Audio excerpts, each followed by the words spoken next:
Dr. Carl Weschcke was a pioneer physician and druggist who came to New Ulm in 1860.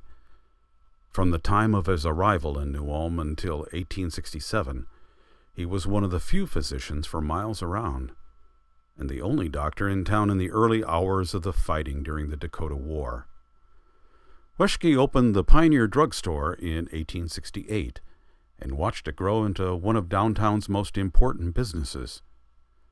He also got involved in local politics, becoming the city's mayor in 1878, a position he would hold for 15 years.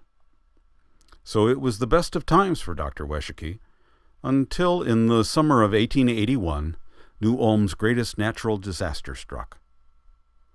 On July 15th, 4 funnel clouds swept out of the sky and headed toward New Ulm. 5-year-old Robert Runk, working on his family farm outside of town, recalled years later, "Father and my 3 older brothers were in the hayfield. They saw the storm coming and just got the horses in the barn. It had William up in the air 10 to 15 feet and landed him about 50 feet east of the house. And it knocked Brother Philip under the granary, which stood on rocks about 1.5 feet high. When Father found him, he did not have a stitch of clothing on, just as bare as he was born and with a large wound in his head." By 4:45, the cyclone reached town and struck with full force, bringing death and destruction. William Fender, Jr., seeking refuge in Dr. Weschcke's drugstore, was blown out of the building and carried in the air for nearly a block. One man said the air seemed alive with cattle, horses, dogs, cats, and domestic fowls.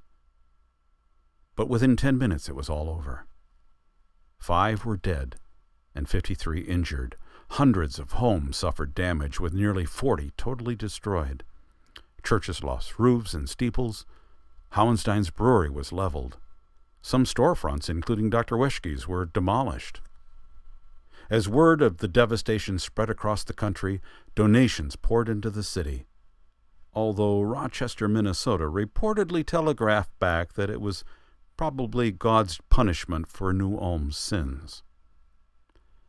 Dr. Weschcke promptly rebuilt his store, and the front looks much the same as it did in the fall of 1881. 5 years later, he sold the business to Andrew Eckstein.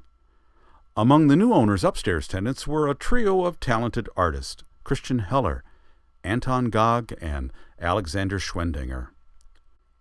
The 3 began an art school and shared an interior decorating business. They often collaborated on major commissions, such as the frescoes at Holy Trinity Church. Anton Gog gained additional fame in later years as the father of artist Wanda Gog, the author of such classic children's books as Millions of Cats and the ABC Bunny. But no matter who the tenants were, the building continued to be used as a drugstore until the closure of Polta Drug in the year 2000.